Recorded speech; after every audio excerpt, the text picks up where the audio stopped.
गर्दनी बाग जो है वो प्रतीक बन गया है बिहार की बदहाल शिक्षा व्यवस्था का। और हम तो पिछले कई वर्षों से इसी गर्दनी बाग में न जाने कितने प्रदर्शन हुए, कभी छठे चरण के लिए, कभी अलग अलग मुद्दे के लिए, अलग अलग सवाल के लिए,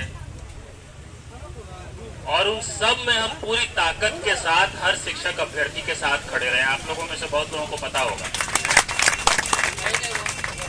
लेकिन हमको पहली बार मौका मिला है यहाँ आने का। आज हम पटना में थे और इन्होंने बात की, आपके साथियों ने बात किया, और हमको लगा कि सिर्फ आपके लिए ही नहीं, आप जो पूरे बिहार के शिक्षा व्यवस्था के लिए संघर्ष कर रहे हैं, सिर्फ अपनी नौकरी के लिए नहीं कर रहे हैं, पूरे बिहार के बेहतर भविष्य की लड़ाई लड़ रहे हैं आप। तो उसके लिए यहाँ आके आप लोगों के जज्बे को, आपके जो संघर्ष करने की क्षमता है, अभी आपके मित्र का हमने देखा, देखिए किस तरह से चोट लगी है उनको, कितने आपके दोस्तों को पुलिस की लाठी और पता नहीं किस किस ढंग से प्रताड़ित किया गया है, कितनों को डिटेन किया गया होगा, कभी कभी अरेस्ट किया गया होगा। तो ये जो संघर्ष है, इस संघर्ष को सलाम करने के लिए, इसको नमन करने के लिए हम यहाँ आए हैं।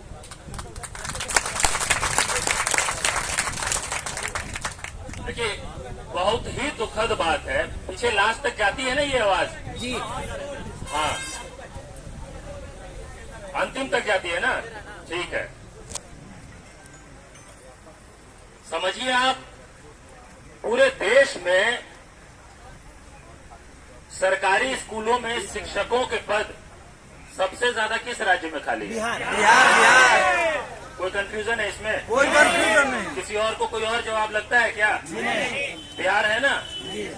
पूरे देश में जिस राज्य में शिक्षकों के सबसे ज्यादा पद रिक्त हैं, उस राज्य में हर बार शिक्षक भर्ती के लिए, वो कोई भी हो, बीटेट, सीटेट, एस्टेट, जितने मामले हो,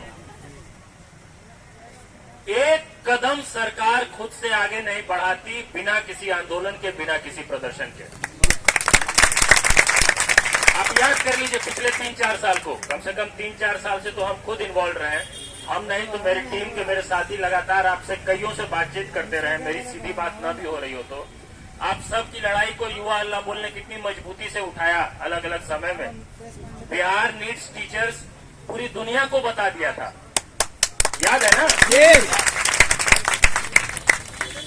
तो कोई ऐसा मामला एक बार भी हुआ क्या जिसमें बिहार में शिक्षक बहाली से जुड़ा कोई भी मांग हो, जो सरकार ने खुद से प्रोएक्टिवली अपने तरफ से, जो कि उनका काम था शासन प्रशासन का, सरकार ने ऐसा कर दिया हो? किया कभी?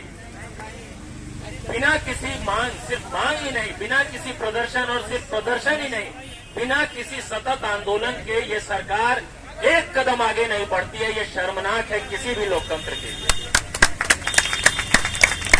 पहली बात तो ये, और दूसरी बात, जब आप आंदोलन के लिए बैठते भी हैं तो आपको किस तरह के रवैये का सामना करना पड़ता है ये बताने की जरूरत है? नहीं। आप समझिए, जिस राज्य में हजारों लाखों की संख्या में देश के नागरिक कोई मांग कर रहे हो, शांतिपूर्ण ढंग से कर रहे हो, रचनात्मक ढंग से कर रहे हो, आप लोग देखिए इतनी अच्छी बातें कर रहे हैं, साहित्य की बातें कर रहे हैं, शेरो शायरी कर रहे हैं, कविताएं सुना रहे हैं, ये रचनात्मक तरीका है ना अपनी बात कहने का। इतने रचनात्मक ढंग से आप लोग बातचीत कर रहे हैं, अगर सरकार इस पर सुनवाई नहीं करेगी तो क्या कर रही है? इसका मतलब सरकार धैर्य का इम्तिहान ले रही है ना। हम लोग देखिए, हम तो पूरे देश में बेरोजगारी का जो मुद्दा है इस समय, जो राष्ट्रीय आपदा बन चुकी है, आप लोग देखते होंगे, हर हमेशा हम ये बात कहते हैं, बिहार उसकी राजधानी है। अगर बेरोजगारी राष्ट्रीय आपदा है तो बिहार राजधानी है। आप तो इस वक्त बिहार सरकार से मांग कर रहे हैं, समझिए जब मांग केंद्र सरकार से भी होती है तो भी सबसे बड़ा प्रदर्शन बिहार में होता है। रेलवे का मामला था, केंद्र सरकार से मांग की ना, पूरे देश में सबसे ज्यादा प्रदर्शन कहाँ हुआ? बिहार में। अग्निपथ का मामला था, पूरे देश में सबसे ज्यादा प्रदर्शन कहाँ हुआ? बिहार में। शिक्षा का मामला हो, पुलिस विभाग में भर्ती का मामला हो, पुलिस विभाग की भर्ती का मामला अलग से हमने हाईलाइट किया था। सिर्फ एक विभाग की कहानी नहीं है। आप अगर देखेंगे बिहार के लॉ एंड ऑर्डर की कहानियां पूरी दुनिया में सब लोग सुनाते हैं कि भाई ऐसी शासन व्यवस्था है, ऐसी प्रणाली है, पुलिस वाले का व्यवहार बर्ताव इस तरह का है। जितने पुलिस कर्मियों की संख्या होनी चाहिए थी वो संख्या तक नहीं है। उस मामले में भी जैसे शिक्षकों के पद देश में सबसे कम है, उसी तरह पुलिस वालों की संख्या देश में सबसे कम बिहार में ही है अनुपात के हिसाब से। तो बेचारा ये पुलिस वाला जो लाठी लेके आपके पीछे पीछे दौड़ता है, अभी भी जासूसी कर रहा होगा खड़े होके, उसके ऊपर किस तरह का तनाव है जरा ये सोचिए। वो अकेला 4 आदमी का काम कर रहा है, उसको भी छुट्टी नहीं मिल रही है, उसको भी परिवार के लिए समय नहीं है। वो तो सारा फ्रस्ट्रेशन इसी के ऊपर निकालेगा ना, कहाँ निकालेगा? तो हर जगह यही कहानी है। लेकिन आप जब 7वें चरण की बहाली की मांग करते हैं, जब आप कहते हैं कि बिहार की शिक्षा व्यवस्था बदहाल हो रही है, इसको बचा लीजिए, आप जो है हर शिक्षक भर्ती का जो भर्ता बना देते हैं, करते हैं ना, कोई भी भर्ती निकले उसका भर्ता बन जाता है ना। सिर्फ आप ही की कहानी नहीं, सबका यही हाल है। हम लोग कहते हैं कि कोई भर्ती निकले उसको 9 महीने में पूरा हो जाना चाहिए। मॉडल एग्जाम कोड बना के दे दिए थे सरकार को, हर विभाग को, लेकिन कोई असर नहीं होता सरकार के ऊपर। तो आप जो लड़ाई लड़ रहे हैं, आप सिर्फ अपने नौकरी, अपने भविष्य की लड़ाई नहीं लड़ रहे हैं, आप इस राज्य के, इस देश के बेहतर भविष्य की लड़ाई लड़ रहे हैं। आप अगर नहीं लड़ेंगे इस लड़ाई को, तो बिहार में शिक्षकों की बदहाली है, शिक्षा व्यवस्था की क्या हालत है, स्कूलों की क्या हालत है, उसके बारे में कौन बात कर रहा है? कोई और बात कर रहा है क्या? कहीं पे भी सब किसमें उलझे हुए हैं? जात में या धर्म में। यही 2 चीज है ना। अब विधायक खरीदे में और जितना नेता सब है पार्टी का, सब सेटिंगबाजी में लगा हुआ है, सब कि किसको किसके साथ सेट होकर रखना है ताकि पावर में ऊपर जा सके। आंदोलन करने वाले जो लोग हैं वो आप ही जैसे लोग बचे हैं। आंदोलन करना पार्टियों का काम होना चाहिए था। अब पार्टियां जो है वो आंदोलन जब कोई करता है तो उसके बाद कहते हैं कि देखो अब ये आंदोलन चल रहा है, ये स्थिति हो गई, ये क्रेडिबिलिटी पे असर पड़ा है। तो आप लोगों से बस एक ही निवेदन है कि क्योंकि देखिए सरकार से जो अपील है हम बहुत करके देख चुके हैं और पता है कि सरकार कैसे सुनती है। सरकार सिर्फ अपील से नहीं सुनती। सरकार के सामने आप गुहार लगाएंगे ना, सरकार को कहेंगे कि न्याय कर दीजिए, सरकार को कहेंगे कि गलत हो रहा है, सुन लीजिए हमारी बात, इससे नहीं सुनेगी सरकार। सरकार उस दिन जाके सुनेगी जब ये माहौल बनेगा या जिस दिन ये परिस्थिति बनेगी कि लोग कहने लग जाएंगे कि ये तो शिक्षा विरोधी सरकार है, उस दिन जाके चिंता होगी। वो आपकी जिम्मेदारी ये है, आंदोलन की जिम्मेदारी ये है कि सिर्फ वो लोग इस आंदोलन में शरीक ना हो जो सीधे तौर पे पीड़ित हैं। आप में से कितने लोग हैं जो खुद शिक्षक अभ्यर्थी हैं और जो आने वाले समय में शिक्षक बनने वाले हैं? हाथ उठा के बताइए। सभी है ना? सभी हैं। मेरा आपसे एक निवेदन है कि आप कोशिश करिए कि आपके इस प्रदर्शन में, इस आंदोलन में ऐसे लोग भी शामिल हों जो सीधे तौर पे जिनके ऊपर प्रभाव नहीं पड़ रहा है। कोई भी आंदोलन तब सफल होता है जब वो लोग भी आपके साथ होते हैं जो सीधे तौर पे पीड़ित नहीं है उस मांग के साथ। आपको उनको शामिल करना पड़ेगा अपने आंदोलन, और सिर्फ गर्दनीबाग में नहीं। आपके साथी तो हर जिले में होंगे, हर ब्लॉक में होंगे, ध्यान से ढूंढेंगे हर पंचायत में होंगे, है ना? उनकी जिम्मेदारी होनी चाहिए कि वो सब अपने अपने पंचायत में, अपने अपने जिले में जा जाकर, ये सिर्फ अपनी लड़ाई सरकार से नहीं है, जो आम लोग हैं, जो समाज के लोग हैं, उनसे बात करे, संवाद करे, उनको बताए कि ये जो बहाली रोक रखी है, लटका रखी है इन्होंने तरह तरह की बहानेबाजी करके। क्या बहाना अभी बनाया है? कोई कुछ भेजे, एक और कुछ है ना कि कुछ वो बताएंगे कितने पद रिक्त हैं, रिक्ति रोस्टर आएगा, मतलब वो बताएंगे कि कितनी रिक्ति है। देखिए एक बात जो हमको नहीं समझ में आता है, मतलब सरकार पूछेगी नियोजन इकाई से, ऐसा ही है क्या? नियोजन इकाई बताएगी कि कितने पद रिक्त हैं। तो अभी जो रिक्तियां हो चुकी हैं वो जापान सरकार ने किया है, वो किसने किया है? मजाक है कि नहीं है? सरकार को पता नहीं है कि कितनी रिक्ति है, सरकार को वो लोग बताएंगे। अरे भाई वो कोई ऑटोनोमस बॉडी है क्या? वो अपने मन से कोई रिक्ति कर लिया है क्या? उसको जो सैलरी जाता है वो नियोजन इकाई देता है क्या? अरे बिहार सरकार को नहीं पता कि उनके पास कितने शिक्षक हैं और कितने स्वीकृत पद हैं और कितने रिक्त पद हैं? सब जानकारी है, सब जानकारी है ना।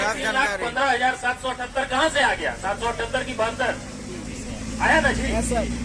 सरकार सैलरी दे रही है, सरकार नौकरी दे रही है, बिहार सरकार की नौकरी कर रहे हैं आप। अब बिहार सरकार कहती है कि हमको जरा वो बताएगा हमको कि कितना पद रिक्त है। जैसे कि वहाँ पे जो है सो कोई इंग्लैंड का सरकार नियुक्ति किए हुए हैं, इनको कैसे नहीं पता?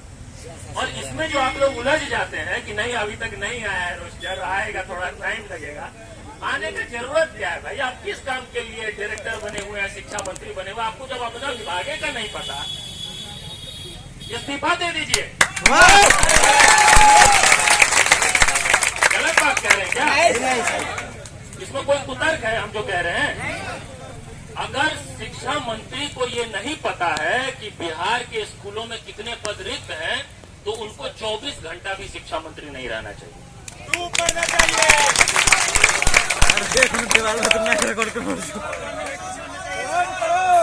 कि आप लोग आंदोलन कर रहे हैं, आप सिर्फ शिक्षक नियुक्ति के लिए नहीं लड़ रहे हैं, आप समाज में जन चेतना का भी विकास कर रहे हैं, आप लोकतंत्र को जीवित रखने का काम कर रहे हैं। लेकिन जो दूसरा पक्ष है उसका, कि अगर सरकार को ये समझ में नहीं आएगा कि जब लोग शांतिपूर्ण ढंग से मांग करते हैं उनसे हम संवाद करने भी ना आए। चलिए मान लेते हैं एक बार को, आप लोग सुनिए समझिए इस बात को, मान लेते हैं कि सरकार का कोई तर्क होगा, ठीक है, वाजिब तर्क होगा सरकार का कोई, कि किसी कारण से वो इस वक्त 7वें चरण की बहाली नहीं करना चाहते। मान लेते हैं, चलिए एक बार, ठीक है। तो क्या उनकी जिम्मेदारी नहीं है कि जब यहाँ हजारों की संख्या में 7वें चरण की बहाली के लिए अभ्यर्थी बैठे हुए हैं, तो उनके पास आके अपना तर्क देना चाहिए कि नहीं देना चाहिए? अरे अगर तर्क वाजिब है, अगर मन में चोर नहीं है, तो फेस करने का हिम्मत होना चाहिए ना।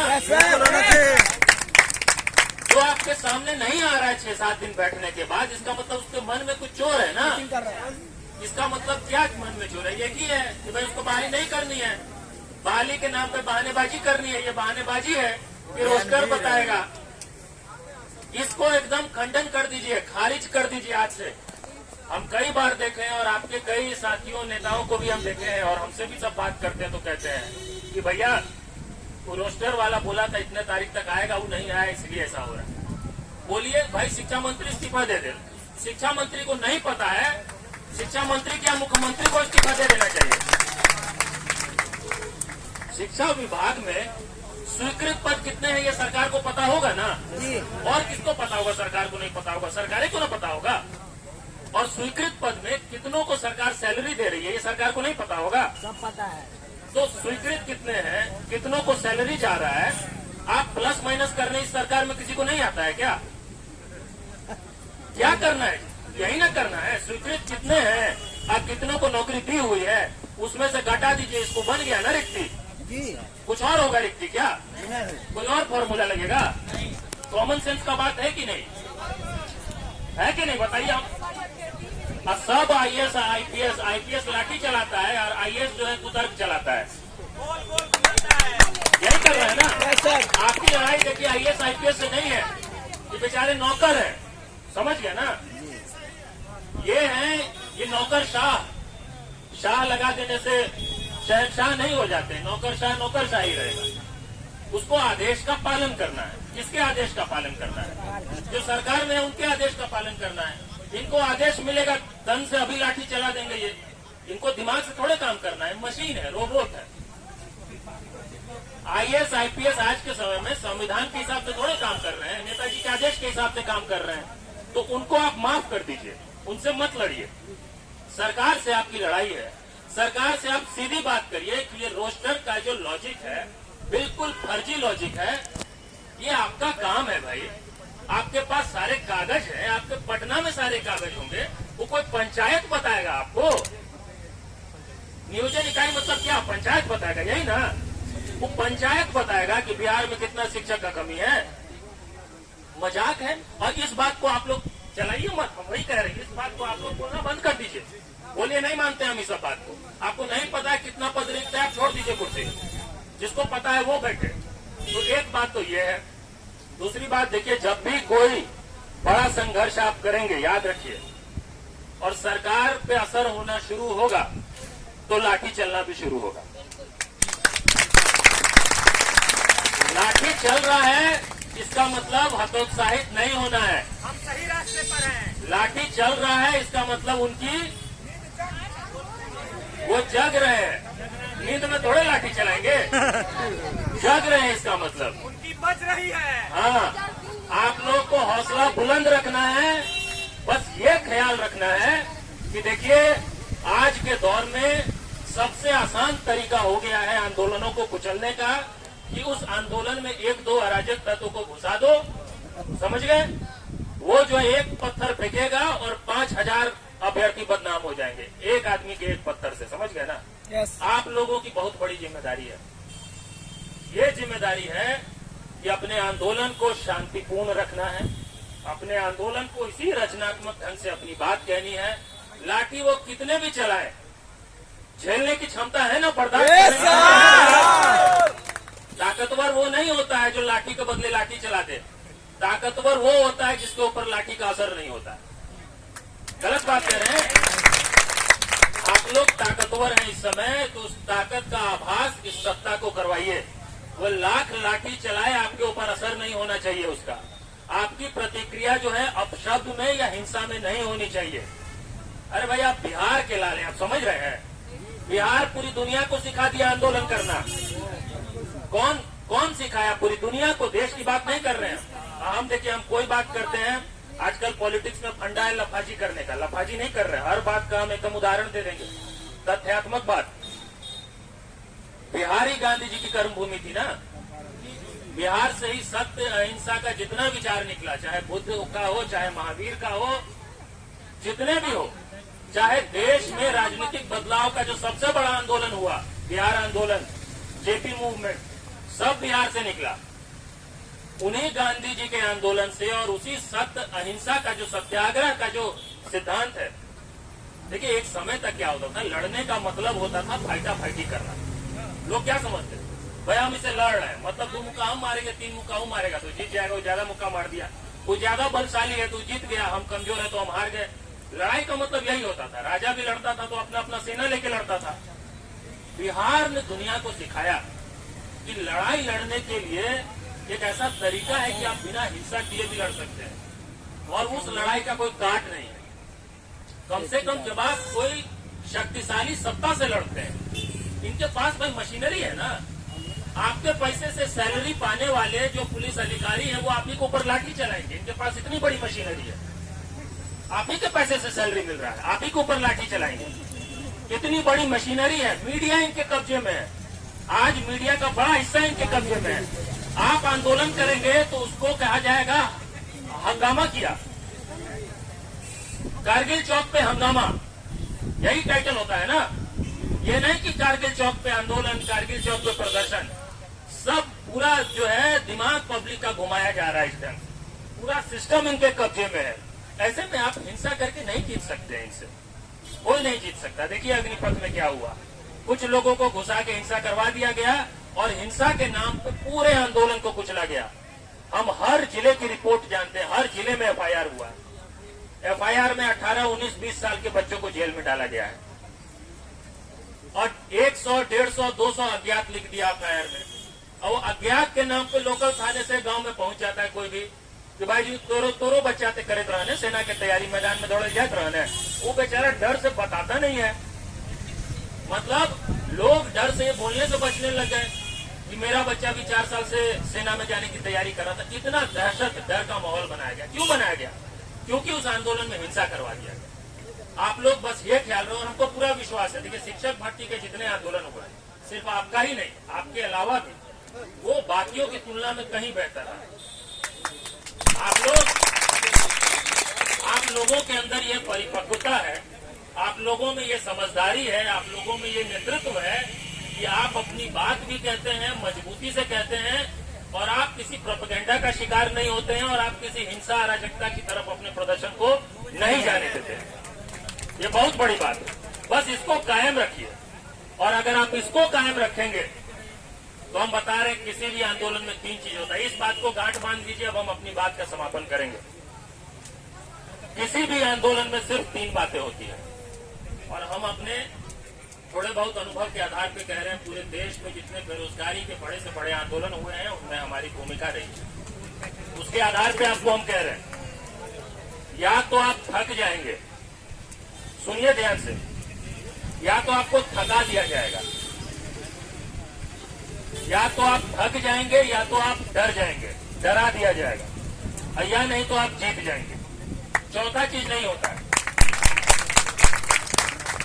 चौथा होता ही नहीं है। तो आप थक जाएंगे क्या, बताइए?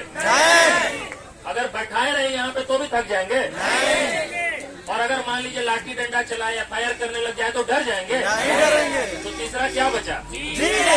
बस, और कुछ होना नहीं है, होता ही है। ये लिख के ले लीजिए, आज हमसे यहाँ पे लिख के साइन करवा लीजिए, और कभी दोबारा जब होगा तो हम घूम के आएंगे तो फिर बताइएगा। इन 3 बातों के अलावा किसी भी आंदोलन में चौथी बात कुछ नहीं होती। अगर आप थके नहीं और अगर आप डरे नहीं तो हर हाल में आप जीत जाएंगे। हम जो कर सकते हैं वो हम बता रहे हैं। देखिए, हम तो कोई राजनीतिक पार्टी से है नहीं, ठीक है ना, हमारा कोई सांसद विधायक है नहीं। भले तरह तरह के सांसद विधायक चाहते हैं कि हम लोग उनके समर्थन में कभी कुछ कह दें, कुछ कर दें, लेकिन हम लोग बिल्कुल स्वतंत्र हैं। जहां जो गड़बड़ करता है उसके खिलाफ बोलते हैं, सही गलत में बिना समझौता किए बोलते हैं। राजस्थान में कांग्रेस की सरकार है तो वहां पे हमारे लोग कांग्रेस की सरकार के खिलाफ लड़ते हैं। यूपी में बीजेपी की सरकार है तो वहां उस सरकार के खिलाफ लड़ते हैं। जिसकी जिम्मेदारी है उसके खिलाफ बोलते हैं, बिना लाग लपेट के, बिना डरे हुए। अभी पिछले महीने हमको पता नहीं आप कितने लोगों को पता है, अब अग्निपथ का आंदोलन देश भर में हुआ और हमको तिहाड़ जेल में डाल दिया गया। तिहाड़ जेल में मेरे जैसे आदमी को, जो आज तक कभी हिंसा नहीं किया हो, जो कहीं पे भी जाता है तो बिना ये बात बोले वहां से उठता नहीं है कि हिंसा कभी नहीं करना चाहिए। हम प्रेस कॉन्फ्रेंस करते हैं तो खोज के गांधी संग्रहालय में करते हैं। मतलब हम लोग उस विचार को जीने वाले लोग हैं, सिर्फ उस गांधीवादी नहीं है, लेकिन सत्य, अहिंसा, न्याय के विचार को जीने वाले लोग हैं। हमारा साथी हमारे किसी दुश्मन के बारे में अवसर गए तो हम शांत करा देते कि नहीं, ऐसे बात नहीं करना चाहिए। हमारे हम जैसे आदमी को बताइए तिहाड़ जेल में डाल दिए, तो ये मत समझिए कि किसी को बख्शा जाएगा। सच बोलना ही अपराध हो गया आज के समय में, विरोध करना दूर का बात है। सच बोल रहे हैं उतना ही काफी है, डाल दिया जाएगा उतने भर से। तैयार रहिए, मजबूती से, निडर होके एकदम डटे रहिए।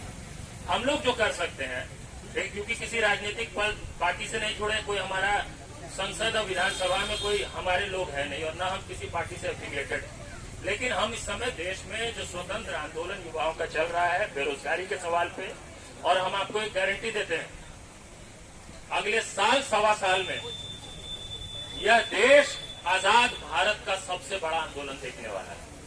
आजाद भारत का सबसे बड़ा आंदोलन एक सरकार के कारण नहीं, इस देश की सभी सरकारों के कारण, केंद्र हो, राज्य हो, जितने हो, जितना आक्रोश है, जितना असंतोष है, उसको सिर्फ एक सकारात्मक दिशा मिलने भर की जरूरत है। उसके लिए दिन रात हम संघर्ष कर रहे हैं। वो सकारात्मक दिशा और एक समाधान, सोल्यूशन ओरिएंटेड बात होनी चाहिए, नहीं कि खाली हल्ला करना है। भाई कोई सवाल पे हम अगर सवाल उठा रहे हैं तो हमको भी तो पता होना चाहिए ना कि उसका समाधान क्या है। हम बेरोजगारी को राष्ट्रीय आपदा बता रहे हैं तो हमको पता होना चाहिए ना कि उस राष्ट्रीय आपदा से कैसे निपटा जाए। जैसे ही हल्ला करने सड़क पे निकल गए खाली नहीं, वो सब लेकर लगातार हमारे साथी देश भर में दोस्त लगातार लगे हुए, और अगले साल, सवा साल में इस देश का, स्वतंत्र भारत का सबसे बड़ा आंदोलन होगा, जिस सिर्फ समाज को ही नहीं, इस देश की राजनीति की दशा दिशा को बदल देगा। उसमें आप सबकी भूमिका होने वाली है। आप सब उस आंदोलन का हिस्सा है, समझ लीजिए। हम लोग जो काम अभी कर रहे हैं वो ये कि जो मैंने बात आपसे पहले कही, बात देखिए सिर्फ अपने दायरे में रहेगा ना तो सफलता मिलने में देरी होगी। हम ये नहीं कह रहे कि नहीं मिलेगी, हमारी बात हमारे दायरे से बाहर निकलनी चाहिए। आम लोगों को जिनका डायरेक्टली लेना देना नहीं है वो आपके समर्थन में खड़े हो, उनको ये महसूस हो कि ये वाजिब बात कह रहा है ये लड़का, वो भले यहाँ गर्दनी बाग में आके खड़े ना हो, भले आपके समर्थन में फेसबुक ट्विटर पे कुछ ना लिख रहे हो, लेकिन वो महसूस कर रहे हो और अंदर से दिल से आपके आंदोलन के समर्थक हो। आम लोग और वो लोग जो सीधे तौर पे जुड़े नहीं है, वो अगर समर्थक जिस दिन हो गए उस दिन आप जीत जाएंगे। ये काम करने के लिए दो काम करना जरूरी है। एक तो जैसे आप लोग अभ्यर्थी हैं तो आप हर जिले हर पंचायत में आप लोग उन सब आप बैठिए, उन सबको एक पूरा कार्य योजना दीजिए कि सिर्फ गर्दनी बाग नहीं, हर जिले में कम से कम जो बोलने लिखने पढ़ने वाले लोग हैं उनके बीच आपकी बात जाए, लगातार इस पे संवाद हो। हम इसको लेकर मार्च कर रहे हैं। अब हम क्या कर रहे हैं वो बता देते हैं आपको। 16 अगस्त से, सुन लीजिए ध्यान से, 16 अगस्त कितने दिन बाद है? 8 दिन बाद है। 16 अगस्त से 23 सितंबर तक हम हल्ला बोल यात्रा कर रहे हैं पूरे बिहार में। ये जो सवाल है ना शिक्षक भर्ती का, नौकरियों का, मुख्य रूप से इस मुद्दे पर क्या परेशानी है, क्या समस्या है और क्या समाधान है, इसको लेकर लोगों के बीच जाके जन जागरण का काम, लोगों को जगाने का, तैयार करने का काम और एक सकारात्मक आंदोलन के लिए सबको चैनलाइज करने का काम, ये किया जाएगा हर जिले में जा जाकर। 16 अगस्त को चंपारण से शुरू कर रहे हैं और उसका समापन पटना में एक बड़े सम्मेलन के साथ होगा। लेकिन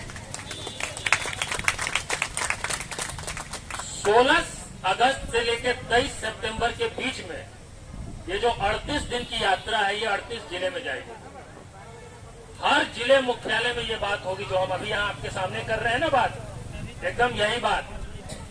हर जिले मुख्यालय में कार्यक्रम होगा और वहां पे ये बात होगी। और जब हम यात्रा में होंगे तो जब एक जिले से दूसरे जिले जा रहे होंगे तो पूरे रूट में जितनी सभा हो सके, जितना चौपाल लग सके, छोटी बड़ी जितनी सभा हो सके, जितने लोगों को तैयार कर सके, जितने लोगों से बात कर सके, वो सारा काम करेंगे। अगले 2 महीने हम हर दिन अपने घर नहीं जा रहे। ऐसे तो घर हमारा बिहार में ही, लेकिन हम लगातार बिहार में ही घूम रहे हो। अगले 2 महीने तक लगातार आप लोगों को एक काम तो ये करना है कि अपना सवाल जो है, अपना मुद्दा जो है, वो जिले स्तर पे ज्यादा से ज्यादा लोगों तक पहुंचे। मेरा सुझाव है, आप लोग बेहतर सोचने वाले हैं अपने बारे में, वो आप लोग तय करेंगे। और जब इस यात्रा के माध्यम से हम लोग जा रहे होंगे तो हम चाहेंगे कि आप लोगों में से कुछ लोग हों जो 7वें चरण की बहाली की बात बताने वाले हों। अब मान लीजिए कहीं पे भी 400-500 की सभा भी हो रही है अगर, तो आपके तरफ से ही कोई हो वहां पे जो बताए, तो आपको भी आपकी बात पहुंची ना, हम तो बताएंगे ही, लेकिन उसके अलावा आपके तरफ से बताने वाले लोग रहे, ये कोशिश हो। तो लगातार संघर्ष करना पड़ेगा, बात का सार ये है। और अगर आप लगातार संघर्ष करते हैं पूरी समझदारी से, ईमानदारी से और निडर होके, तो वही बात है, अगर आप थके नहीं और हारे डरे नहीं तो जीत जाएंगे। तो ठीक है, इसी बात के साथ अपनी बातचीत का हम समापन करेंगे एक अंतिम नारे के साथ कि लड़ेंगे और लड़ेंगे, लड़ेंगे। बहुत बहुत धन्यवाद।